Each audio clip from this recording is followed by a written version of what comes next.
पिता पुत्र पवित्रात्मा नाम रे आमेन। आपण समस्त को जय जीशु। आम प्रार्थना करिवा। नमस्ते मरिया अनुग्रह पूर्ण प्रभु तुमरी संगे नारीगण मध्य तुम्हें धन्य एवं धन्य तुम गर्भफल जीशु। ओई परमेश्वर माता अपनी मरिया अंबानी पापी अंबान निमंते वर्तमान और अंबान मरण समय निवेदना कर कृष्णगढ़ मोर स्नेहर भाई भाई मैंने मुझे समस्त को यही दैनिक आहार प्रोग्राम को मो स्वागत जनावि। आज हूँ फेब्रुआरी मास 22 तारिख रविवार दिन। आज सुसमाचार माथ्यू लिखित सुसमाचार 4 अध्याय 1 ରୁ 11 पर्यंत आम ध्यान करवा। यापर शैतान द्वारा परीक्षा होगापाई आत्मा जीशु को मरु प्रांतर को नहीं गले। 40 दिन और 40 राति जीशु उपवास करिवारु तांगु क्षुधा हैला। शैतान आसी तांगु कहला, तुमे जदि ईश्वर पुत्र तेबे यही पत्थर गुड़ी को रोटी रे परिणत होगापाई आदेश दियो। जीशु उत्तर देले, लेखा होची मनुष्य केवल रोटी रे बंचे नहीं बरम ईश्वर मुखानुसृत प्रत्येक बाणी रे बंचे।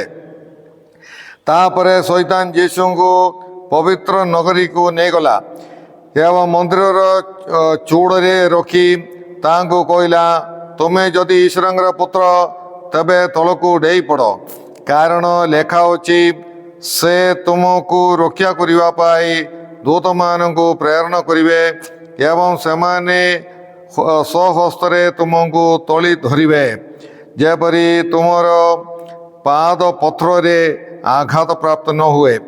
जीशु तांको कहले, आवरी लेखा होची अपना प्रभु ईश्वर को तुम्हें परीक्षा करिव नहीं। ताहापरे शैतान तांको गोटिए अति उच्च पर्वत ऊपर को नहीं जगतर समग्र राज्य एवं से गुड़िकर विभव देखाई कहला, तुम्हें जदि मोर पाद तले पड़ी मते आराधना करिव तबे ये समस्त मु तुमको देदेवी। जीशु तांको कहले, दूर हुओ शैतान, कारण लेखा होची तुम्हें केवल प्रभु तुमर ईश्वर को आराधना करिव वो केवल तांक ही सेवा करिव। यहाँ पर शैतान तांको छाड़ी चलीगला। तत्क्षणात दूत माने आसी तांकर परिचर्या करने को लागिले। प्रभुंगर सुसमाचार। हे प्रभु जीशु ख्रीष्ट तुम्हारा प्रशंसा है।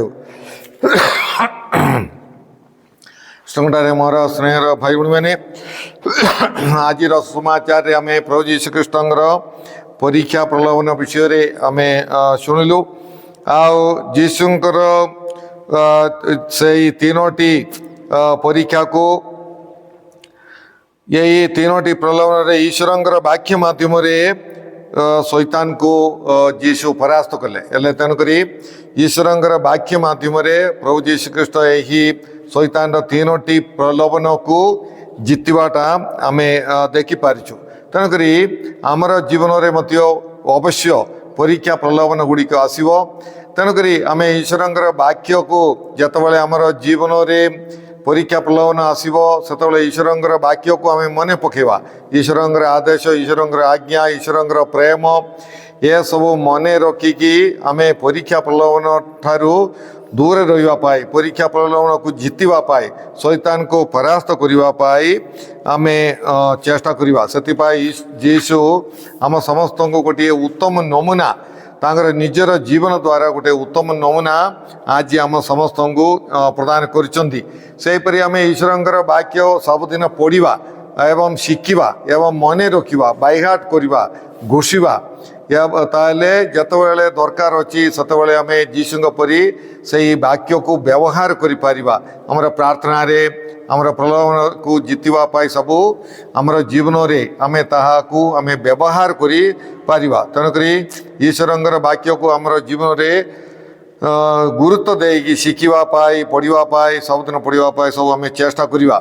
जीशु प्रत्येक प्रलोभन समय पितांकर इच्छा पूर्ण करी से प्रकृत रे तांकर पुओ बोलिकी से प्रमाण देले। କାରଣ ଶୈତାନ ଯୀଶୁଙ୍କୁ କହୁଥିଲେ ଯଦି ତୁମେ ଈଶ୍ୱରଙ୍କର ପୁତ୍ର ତାହେଲେ ତୁମେ ଏଇ ପ୍ରକାର କର, ଏମିତି ସବୁ ସେ ଚ୍ୟାଲେଞ୍ଜ ମାରିକି କହୁଥିଲେ। ତେଣୁ ଯୀଶୁ ଶୈତାନର ପ୍ରଲୋଭନରେ ପଡ଼ିକି ନୁହେଁ, ଶୈତାନର ବାକ୍ୟ ଅନୁସାରେ କାର୍ଯ୍ୟ କରିକି ନୁହେଁ, କିନ୍ତୁ ବରଂ ଶୈତାନକୁ ପରାସ୍ତ କରି ପିତାଙ୍କର ଇଚ୍ଛା ପୂର୍ଣ୍ଣ କରି ଯୀଶୁ ପ୍ରକୃତରେ ପିତାଙ୍କର ପୁତ୍ର ବୋଲିକି ସେ ପ୍ରମାଣ ଦେଲେ। ପ୍ରିୟ ଭାଇ ଭଉଣୀମାନେ, ଆମ୍ଭେମାନେ ମଧ୍ୟ ଆମର ଜୀବନରେ ଶୈତାନର ପ୍ରଲୋଭନରେ ପଡ଼ିକି ନୁହେଁ, କିନ୍ତୁ ପିତାଙ୍କର ଇଚ୍ଛା, ଆମର ସ୍ୱର୍ଗୀୟ ପିତାଙ୍କର ଇଚ୍ଛା ପୂର୍ଣ୍ଣ କରି ଆମେ ମଧ୍ୟ ସେଇ ପିତାଙ୍କର ପ୍ରକୃତ ପୁଅ ଝିଅ ବୋଲିକି ଆମେ ପ୍ରମାଣ ଦେବା ପାଇଁ ଆମେ ଚେଷ୍ଟା କରିବା। ଆମେ ସେଇ ପ୍ରକାର ଆମେ ପୁଅ ଝିଅ ବୋଲିକି ଯୀଶୁ ପିତାଙ୍କର ପୁଅ ଝିଅ ବୋଲିକି ଆମେ ପ୍ରମାଣ ଦେବା ପାଇଁ ଆମେ ଚେଷ୍ଟା କରିବା। ଆଉ ପରୀକ୍ଷା ପ୍ରଲୋଭନ ସମସ୍ତଙ୍କର ଜୀବନରେ ଆସିବ। ପରୀକ୍ଷା ପ୍ରଲୋଭନକୁ ଜିତିକି ଆମେ ଜଣେ ଜଣେ ଉତ୍ତମ ଖ୍ରୀଷ୍ଟିଆନ ହୋଇପାରିବା, ମ୍ୟାଚୁଅର୍ଡ ଖ୍ରୀଷ୍ଟିଆନ ହୋଇପାରିବା। ତେଣୁକରି ପରୀକ୍ଷା ପ୍ରଲୋଭନ ଆମ୍ଭମାନଙ୍କୁ ନାଶ କରିବା ପାଇଁ ନାହିଁ, ଆମ୍ଭମାନଙ୍କୁ ହରାଇବା ପାଇଁ ନୁହେଁ। ପରୀକ୍ଷା ପ୍ରଲୋଭନ ଗୋଟିଏ ପଜିଟିଭଲି ଆମେ ନେବା ପାଇଁ ଆମେ ଚେଷ୍ଟା କରିବା। ଆଉ ପରୀକ୍ଷା ପ୍ରଲୋଭନକୁ ଆମେ ଧୀରେ ଧୀରେ ଜିତିବା ଦ୍ୱାରା ଆମେ ଜଣେ ଉତ୍ତମ ଖ୍ରୀଷ୍ଟିଆନ ଆମେ ହୋଇପାରିବା। ଆଉ ପରୀକ୍ଷା ପ୍ରଲୋଭନ ଦ୍ୱାରା ଏବେ ଦେଖ ସାଧୁସାଥୀମାନଙ୍କର ଜୀବନରେ ମଧ୍ୟ ପରୀକ୍ଷା ପ୍ରଲୋଭନ ଆସିଲା, ସେମାନେ ପରୀକ୍ଷା ପ୍ରଲୋଭନକୁ ଜିତିକି ଶୈତାନକୁ ହରେଇକି ସେମାନେ ସାଧୁସାଥୀ ହୋଇପାରିଲେ। ବିଭିନ୍ନ ପ୍ରକାର ଏବେ ମାନେ ସାଥୀ ଆଲଫୋନ୍ସାଙ୍କର ଜୀବନ, ଯେକୌଣସି ସାଧୁସାଥୀମାନଙ୍କର ଜୀବନକୁ ଆମେ ଦେଖିବା, ସେମାନଙ୍କର ଜୀବନରେ ବିଭିନ୍ନ ପ୍ରକାର ପରୀକ୍ଷା ପ୍ରଲୋଭନ ଆସିଲା, ତାଡ଼ନା ଆସିଲା, କିନ୍ତୁ ସେମାନେ ସେ ସବୁ ଜିତିକି ସେମାନେ ସାଧୁସାଥୀ ହେଲେ। ଆମେ ମଧ୍ୟ ଆମର ଜୀବନରେ ଆମର ପରୀକ୍ଷା ପ୍ରଲୋଭନକୁ ଜିତିକି ଶୈତାନକୁ ପରାସ୍ତ କରି ଆମେ ମଧ୍ୟ ସାଧୁସାଥୀ ହେବା ପାଇଁ ଆମେ ଚେଷ୍ଟା କରିବା। ଉତ୍ତମ ଖ୍ରୀଷ୍ଟିଆନ ହେବା ପାଇଁ ଆମ୍ଭେମାନେ ସମସ୍ତେ ଚେଷ୍ଟା କରିବା। ଆଉ ଆମେ ଦେଖିବା ମାନେ through test we get promotions, ମାନେ ଆମର ସରକାରୀ କର୍ମଚାରୀମାନଙ୍କୁ ବିଭିନ୍ନ ପ୍ରକାର ଟେଷ୍ଟ ଗୁଡ଼ିକ ସେମାନଙ୍କର ସମୟ ସମୟରେ ହେଉଛି। ସେ ଟେଷ୍ଟ ଲେଖିକି ସେମାନେ ଜିତିଲେ ହିଁ ସେମାନେ ପ୍ରମୋସନ୍ ପାଇବେ। ସେମିତି ଆକା ଆମର ଜୀବନରେ ମଧ୍ୟ ଆଧ୍ୟାତ୍ମିକ ଦିଗରେ ବଢ଼ିବା ପାଇଁ ଆମେ ଆମର ଏହି ପ୍ରଲୋଭନକୁ ଆମେ ଜିତିବାର ଅଛି, ଯାହାଦ୍ୱାରା ଆମେ ଆଧ୍ୟାତ୍ମିକ ଦିଗରେ ଆମେ ଉନ୍ନତି ଆମେ ପାଇପାରିବା। ତେଣୁକରି ପ୍ରଲୋଭନକୁ ପୁରାପୁରି ଗୋଟେ ଖରାପ ଜିନିଷ ବୋଲି ଆମେ ଭାବିବା ନାହିଁ, କିନ୍ତୁ ମୁଁ ଜିତିବି ବୋଲିକି ଆମେ ଶୈତାନକୁ ପରାସ୍ତ କରି ଆଧ୍ୟାତ୍ମିକତାରେ ବଢ଼ିବା ପାଇଁ ଆମେ ସମସ୍ତେ ଚେଷ୍ଟା କରିବା। ଆଉ ଆମେ ପ୍ରଥମ ପ୍ରଲୋଭନରେ ଆମେ ଦେଖିପାରିଲୁ ଯେ ଯୀଶୁ ମାଥିଲ ସୁମାଚାର 4:3 ଶୈତାନ କହୁଛନ୍ତି, ସେଇ ଶୈତାନ କହୁଛି ପତ୍ରକୁ ରୁଟିରେ ପରିଣତ କରି ଖାଅ। ଯୀଶୁଙ୍କୁ ଭୋକ ହେଉଥିଲା, କାରଣ 40 ଦିନ 40 ରାତି ପ୍ରଭୁ ଯୀଶୁ ଖ୍ରୀଷ୍ଟ ଉପବାସ କରିଥିଲେ। ଆଉ ତେଣୁକରି ତାଙ୍କୁ ଭୋକ ହେଉଥିଲେ। ତେଣୁକରି ଦେଖ କେତେବେଳେ ଆମର ଜୀବନରେ ବେଳେବେଳେ ଏଇ ପ୍ରକାର ମାନେ ଅବସ୍ଥାରେ ଯେତେବେଳେ ଆମକୁ ଭୋକ ହେଉଥିବ, ନହେଲେ ଟଙ୍କା ପଇସା ଦରକାର ହେଉଥିବ, ଏଇ ପ୍ରକାର ହାଲିଆ ହେଉଥିବ, ସେସବୁ ସମୟରେ ବିଶେଷ କରି ଶୈତାନ ଆମକୁ ପ୍ରଲୋଭନରେ ପକାଇବ। ଆଉ ସେତେବେଳେ ଆମେ ସାହାଯ୍ୟରେ ସେହି ପ୍ରଲୋଭନରେ ପଡ଼ିବାର ସମ୍ଭାବନା ଅଛି। ତେଣୁକରି ଆମେ ମାନେ ପାପ ଶିକାର, ବିଶେଷ କରି ମୋର ଗୋଟେ ଅନୁଭବ ଅଛି, ପାପ ଶିକାର କରିଥିବୁ। ଆଉ ସେ ଦିନ ଗୁଡ଼ିକରେ ବହୁତ ପ୍ରଲୋଭନ ଗୁଡ଼ିକ ମୋର ଜୀବନକୁ ଆସେ, ଯେମିତି ମଧ୍ୟ ଗୋଟେ ପାପରେ ପକାଇବା ପାଇଁ ଶୈତାନ ଚେଷ୍ଟା କରିବ। ତେଣୁକରି ଆମେ ଯେତେବେଳେ ପବିତ୍ର ଜୀବନଯାପନ କରିବା ପାଇଁ ଚେଷ୍ଟା କରିବା, ସେତେବେଳେ ଶୈତାନ ଆମକୁ ପ୍ରଲୋଭନରେ ପକାଇବାର ସମ୍ଭାବନା ଅଛି। ତେଣୁକରି ଆମେ ସେତେବେଳେ ବହୁତ ସତର୍କରେ ଆମେ ଜୀବନଯାପନ କରିବାର ଅଛି। ଗୋଟିଏ ଧ୍ୟାନ ସବୁ କରିକି ଆମେ ଘରକୁ ଆସିଥିବୁ, ଉତ୍ତମ ନିଷ୍ପତ୍ତି ଗୁଡ଼ିକ କରିଥିବୁ, ସେ ସବୁ ଭାଙ୍ଗିବା ପାଇଁ ଶୈତାନ ଚେଷ୍ଟା କରିବ। ତେଣୁକରି ଆମେ ସତର୍କରେ ରହିବା, ଶୈତାନକୁ ଯୀଶୁଙ୍କ ପରି ଆମେ ପରାସ୍ତ କରିବା। ଯୀଶୁ କ'ଣ କହିଲେ ମାନେ ଯୀଶୁ କହିଲେ ମଣିଷ କେବଳ ରୋଟିରେ ବଞ୍ଚେ ନାହିଁ ଈଶ୍ୱରଙ୍କର ବାକ୍ୟ ଦ୍ୱାରା ବଞ୍ଚେ ବୋଲି କହିକି ଶୈତାନକୁ ପରାସ୍ତ କଲେ। ଏଇ ପ୍ରଲୋଭନର ଅର୍ଥ ହେଉଛି ଜାଗତିକ ବିଷୟକୁ ଆଧ୍ୟାତ୍ମିକ ବିଷୟ ଠାରୁ ଅଧିକ ଗୁରୁତ୍ୱ ଦେବା। ମାନେ ଜାଗତିକ ବିଷୟକୁ ଆଧ୍ୟାତ୍ମିକ ବିଷୟକୁ ଅଧିକ ଗୁରୁତ୍ୱ ଦେବା।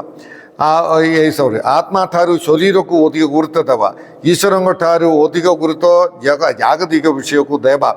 ଏସବୁ ଅଛି ମାନେ କ'ଣ ଅଛି, ମାନେ ଇଏ ରୋଟିରେ ପତ୍ରକୁ ରୋଟିରେ ପରିଣତ କରି ଖାଇବା, ତାର ଅର୍ଥ ହେଉଛି ଆମେ ଜାଗତିକ ବିଷୟକୁ ଅଧିକ ଗୁରୁତ୍ୱ ଦେବା, ପେଟକୁ ଅଧିକ ଗୁରୁତ୍ୱ ଦେବା, ଆତ୍ମା ଠାରୁ ଅଧିକ ଗୁରୁତ୍ୱ ଦେବା।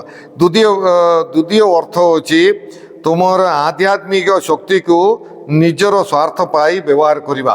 ଏବେ ଦେଖ ମୋର ଗୋଟେ ମାନେ ଶକ୍ତି ଅଛି, ମୁଁ ଜଣେ ଫାଦର, ଗୋଟେ ଆଧ୍ୟାତ୍ମିକ ନେତା ହିସାବରେ ମୁଁ କହିପାରିବି ଜଣକୁ, ମୁଁ କହିବି ତୁମେ ଏତିକି ଟଙ୍କା ତୁମେ ଦାନ ନ ଦେଲେ ତୁମର ଅସୁବିଧା ହେବ।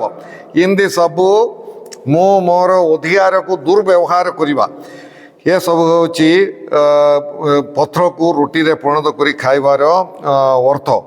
ଆଉ ଯୀଶୁ କହିଲେ ଯେ ମଣିଷ କେବଳ ରୋଟିରେ ବଞ୍ଚେ ନାହିଁ ବରଂ ଈଶ୍ୱରଙ୍କର ମୁଖନିସୃତ ବାଣୀରେ ବଞ୍ଚେ। ଅର୍ଥାତ୍ ମନୁଷ୍ୟ ଯେଉଁଭଳି ରୋଟିକୁ ସବୁଦିନ ଖାଆନ୍ତି ସେହିପରି ଈଶ୍ୱରଙ୍କର ବାକ୍ୟ ମଧ୍ୟ ସବୁଦିନ ବ୍ୟବହାର କରିବାର ଅଛି ବୋଲିକି ପ୍ରଭୁ ଯୀଶୁ ଖ୍ରୀଷ୍ଟ କହୁଛନ୍ତି। ତେଣୁକରି ପ୍ରିୟ ଭାଇ ଭଉଣୀମାନେ, ଆମେ ଯେମିତି ଆମେ ଖାଦ୍ୟ ଖାଉଛୁ ସେହିପରି ଈଶ୍ୱରଙ୍କର ବାକ୍ୟକୁ ମଧ୍ୟ ଆମର ଜୀବନରେ ପୂର୍ଣ୍ଣ କରିବା ପାଇଁ ଆମେ ଚେଷ୍ଟା କରିବା, ପଢ଼ିବା, ଶିଖିବା, ଶୁଣିକି ଆଜିକାଲି କ'ଣ ଆମର ଏହି ସୋସିଆଲ ମିଡ଼ିଆରେ ବହୁତ କିଛି ଈଶ୍ୱରଙ୍କର ବାକ୍ୟ ଗୁଡ଼ିକ ଆସୁଛି, ସେସବୁ ଆମେ ଶୁଣିବା। ଅନାବନା ବିଷୟକୁ ନ ଦେଖିକି ନ ଶୁଣିକି ଈଶ୍ୱରଙ୍କର ବାକ୍ୟ ଗୁଡ଼ିକ ଆମେ ଶୁଣିକି ଆମେ ଶକ୍ତିରେ ପୂର୍ଣ୍ଣ ହେବା ପାଇଁ ଆମେ ଚେଷ୍ଟା କରିବା। କେବଳ ଜାଗତିକ ବିଷୟ ପାଇଁ ପରିଶ୍ରମ କରିବା ତାହା ନୁହେଁ, ଐଶ୍ୱରିକ ବିଷୟ ପାଇଁ, ଆତ୍ମୀୟ ବିଷୟ ପାଇଁ, ଆଧ୍ୟାତ୍ମିକ ବିଷୟ ପାଇଁ ମଧ୍ୟ ସମୟ ଦେବା ଆଉ ଗୁରୁତ୍ୱ ଦେଇକି ଆମେ ଜୀବନଯାପନ କରିବା ପାଇଁ ଚେଷ୍ଟା କରିବାକୁ ଏହି ପ୍ରଲୋଭନ ଆମ୍ଭମାନଙ୍କୁ ଶିକ୍ଷା ଦିଏ। ଆଉ ଦ୍ୱିତୀୟ ପ୍ରଲୋଭନ ହେଉଛି ଜେରୁସାଲେମ ମନ୍ଦିର ଉପରକୁ ଯୀଶୁଙ୍କୁ ନେଇଗଲେ, ତାପରେ ସେ କହିଲେ ତୁମେ ଏଠାରୁ ତୁମେ ଡେଇପଡ଼। ଆଉ ଈଶ୍ୱରଙ୍କର ବାକ୍ୟ ଉଦ୍ଧାର କରିକି ଶୈତାନ କହୁଛି, କାରଣ ଲେଖା ଅଛି ସେ ତୁମକୁ ରକ୍ଷା କରିବା ପାଇଁ ଦେବଦୂତମାନଙ୍କୁ ପ୍ରେରଣା କରିବେ ଏବଂ ସେମାନେ ସ୍ୱହସ୍ତରେ ତୁମକୁ ଥଳି ଧରିବେ ଯେପରି ତୁମର ପାଦ ପଥରରେ ଆଘାତ ପ୍ରାପ୍ତ ନ ହୁଏ। ତେଣୁକରି ସେ ଈଶ୍ୱରଙ୍କର ବାକ୍ୟକୁ ଉଦ୍ଧାର କରିକି ଶୈତାନ ଯୀଶୁଙ୍କୁ ପ୍ରଲୋଭନରେ ପକାଇବା ପାଇଁ ଆମେ ଚେଷ୍ଟା କରିଛୁ। ତେଣୁକରି ଆମର ଜୀବନରେ ମଧ୍ୟ ବେଳେବେଳେ ତୁମେ କିଛି ଏଇଟା କଲେ କିଛି ଅସୁବିଧା ନାହିଁ ବୋଲିକି ଈଶ୍ୱରଙ୍କର ବାକ୍ୟକୁ ଉଦ୍ଧାର କରିକି ମଧ୍ୟ ଶୈତାନ ଆମକୁ ପ୍ରଲୋଭନରେ ପକାଇବାର ସମ୍ଭାବନା ଅଛି। ତେଣୁକରି ବହୁତ ସତର୍କରେ ଆମେ ରହିବାର ଅଛି। ଏହି ପ୍ରଲୋଭନର ଅର୍ଥ କ'ଣ? ଈଶ୍ୱରଙ୍କର ଇଚ୍ଛା ନଥିବା କାର୍ଯ୍ୟ କରି ସେଥିରେ ଈଶ୍ୱରଙ୍କର ସାହାଯ୍ୟ ମାଗିବା। ଈଶ୍ୱରଙ୍କର ଇଚ୍ଛା ନାହିଁ ଗୋଟେ କାର୍ଯ୍ୟ କରିବା ପାଇଁ, କିନ୍ତୁ ପ୍ରଭୁ ମୋତେ ସାହାଯ୍ୟ କରିବ ବୋଲିକି ଆମେ ପ୍ରାର୍ଥନା କରିବା। ଜଣେ ଲୋକ ଚୋରି କରିବା ପାଇଁ ଯାଉଛି, ପ୍ରଭୁ ମୁଁ ଚୋରି କରିବା ପାଇଁ ଯାଉଛି, ମୋତେ କିଏ ନ ଧରିବା ପାଇଁ ମୋତେ ସାହାଯ୍ୟ କର। ଏଇଟା ହେଉଛି ମାନେ ଏଇ ପ୍ରକାର ପ୍ରାର୍ଥନା ଗୁଡ଼ିକ, ଈଶ୍ୱରଙ୍କର ଇଚ୍ଛା ସେଥିରେ ନାହିଁ। ଆଉ ସେମିତି ବିଭିନ୍ନ ପ୍ରକାର କାର୍ଯ୍ୟ ଗୁଡ଼ିକ ହେଉଛି ଆମେ ଜାଣିଛୁ। ତେଣୁକରି ଆମେ ସେଇ ପ୍ରକାର ପ୍ରଲୋଭନରେ ଆମେ ପଡ଼ିବା ନାହିଁ। ଈଶ୍ୱରଙ୍କର ଇଚ୍ଛା ନଥିବା କାର୍ଯ୍ୟ କରି ଆମେ ଈଶ୍ୱରଙ୍କର ଇଚ୍ଛା ସେଥିପାଇଁ ମାଗିବା, ସେଟା ଠିକ୍ ନୁହେଁ। ଆଉ ସେ କ'ଣ ଈଶ୍ୱରଙ୍କର ବାକ୍ୟ ସାମ ସଂଗୀତ 91କୁ ଉଦ୍ଧାର କରିକି ଶୈତାନ ଯୀଶୁଙ୍କୁ ପ୍ରଲୋଭନରେ ପକାଉଥିଲା। ତେଣୁକରି ଆମେ ଈଶ୍ୱରଙ୍କର ବାକ୍ୟକୁ ଯେଉଁଠି ଦରକାର ଅଛି ସେଇଠି ହିଁ ଆମେ ବ୍ୟବହାର କରିବାର ଅଛି। କି କଣ୍ଟେକ୍ସଟରେ, କି ପରିସ୍ଥିତିରେ ଈଶ୍ୱରଙ୍କର ବାକ୍ୟ କୁହାଯାଉଛି ସେଟା ମଧ୍ୟ କୁହାଯାଉଛି। ଏବେ ଦେଖ କହିଲେ ଈଶ୍ୱର ନାହିଁ ବୋଲିକି ଲେଖା ଅଛି, ବାଇବଲରେ ଲେଖା ହେଉଛି ଈଶ୍ୱର ନାହିଁ। ଜଣେ ଲୋକ କହୁଛି ବାଇବଲରେ ଲେଖା ହେଉଛି ଈଶ୍ୱର ନାହିଁ, କିନ୍ତୁ କ'ଣ କହୁଛି ଈଶ୍ୱର ନାହିଁ ବୋଲିକି ମୂର୍ଖ ତାଙ୍କର ହୃଦୟରେ कल्पना करुची बोलिकी लेखा अच्छी तेणुकरी आम ईश्वर वाक्य को परिस्थिति लेखा अच्छी बोलिकी आम देखा पड़ो आउ से परिस्थिति जमती ईश्वर वाक्य व्यवहार कर ठीक भाव ईश्वर वाक्य को व्यवहार करने आम चेष्टा करवा जो मैंने ईश्वर ठारे साम संगीत 51 लेखा अच्छी जो मैंने सर्वशक्तिमान ईश्वर ठारे भरोसा रखती से ईश्वर तांकर दूत मान को पठे दे पाद पथर रे आघात न होगापाई संरक्षण करेंगे डाल सदृश घोड़ाई से संरक्षण करेंगे बोलिकी लेखा अच्छी तेणुक आम ईश्वर वाक्य को ठीक कॉन्टेक्स्ट रे ठीक परिस्थिति रे व्यवहार करने आम चेष्टा करवा से आम भल पढ़वार अच्छी कु परिस्थिति वाक्य लेखा अच्छी से सब आम ठीक भाव आम पढ़ी उत्तम व्यवहार करने चेष्टा करवा। तृतीय प्रलोभन अच्छी यीशु को शैतान गोटे उच्च पहाड़ को नहीं जगतर सबु राज्य एवं से गुड़िकर विभव देखाई कहला तुम्हें जदि मोर पाद तले पड़ी मते आराधना करिव तेबे ये समस्त मु तुमको देवी यार अर्थ होची जागतिक लाभ पाई पाप गुड़िक करवा जागतिक लाभ पाई कौन करवा माने आमे किछि लाभ पाइबा पाई आमे छोट छोट पाप कले किछि ओसा नहीं गोटे लाभ पाई गोटे छोट मिछ कहले चलिबो इमती सबू आमे बेले बेले आमे भावुचु लांच खाइबा नले लांचन देबा ये इमती सबू विभिन्न प्रकार एडजस्टमेंट आमे करूचु जागतिक लाभ पाई ठोकिबा ये सबू आमर जीवन रे चलुची तेणुक यह हूँ गोटे प्रलोभन जागतिक लाभ पाई टंका पैसा पाइबा पाई संपत्ति पाइबा पाई मिछ कहवा ठोकिबा ये सबू एटा आमर दैनंदिन जीवन गोटे प्रलोभन ये प्रकार प्रलोभन यीशु जीवन रे आसला जतबेले आमे जागतिक लाभ पाई आमे पाप करवा आमे शैतान को मुंडिया मारिचु शैतान को आमे आराधना करुचु प्रिय भाई भाई मैंने तेणुक यह सब बहुत गुरुत्वपूर्ण पाप गुड़िक ये सब प्रलोभन रे पड़ी आमे यही सब पाप यही गुड़िक ये सब यही प्रकार पाप सब न करवा पाई आमे माने चेष्टा करवा तेणुक तीनोटी प्रलोभन आमे देखिबो आमे जागतिक विषय को आध्यात्मिक विषय ठारू अधिक गुरुत्व देवा गोटे प्रलोभन द्वितीय होची ईश्वर इच्छा पूर्ण न करी ईश्वर इच्छार विरुद्ध रे कार्य करी से ईश्वर साहाय्य मागिबा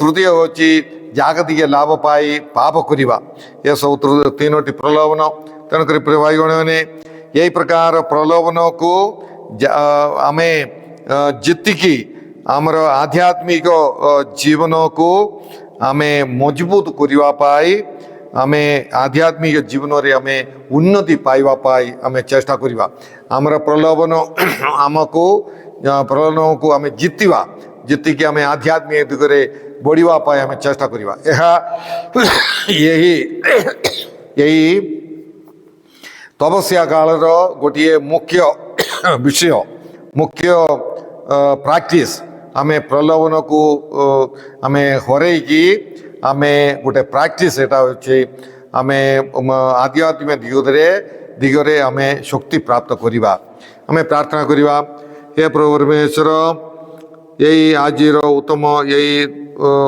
सुसमाचार पाई आमे तुमको धन्यवाद दउछु हे प्रभु तुमर पुत्र यीशु ख्रीष्ट परीक्षा प्लनर सम्मुखीन हेले मध्य से पतित हेले नहीं बरम से शैतान को परास्त कले एवं वाक्य माध्यम से शैतान को परास्त कले हे प्रभु आम मान जीवन रे प्रत्येक समय रे विभिन्न प्रकार परीक्षा प्रलोभन गुड़िक आसे आमर जीवन रे यीशु परी परीक्षा प्रलोभन को जीतवा पाई शैतान को परास्त करने आम मान को शक्ति दियो हे प्रभु यही प्रोग्राम देखते समस्त को प्रचुर भाव आशीर्वाद प्रदान करो ये सब प्रार्थना आम करूँ यीशु कृष्ण मध्यस्थारे आमे सर्वशक्तिमान परमेश्वर पिता और पुत्र एवं पवित्रात्मा आपण मान समस्त आशीर्वाद प्रदान करंतु आमेन। ଆପଣମାନଙ୍କ ସମସ୍ତଙ୍କୁ ଜୟ ଯୀଶୁ।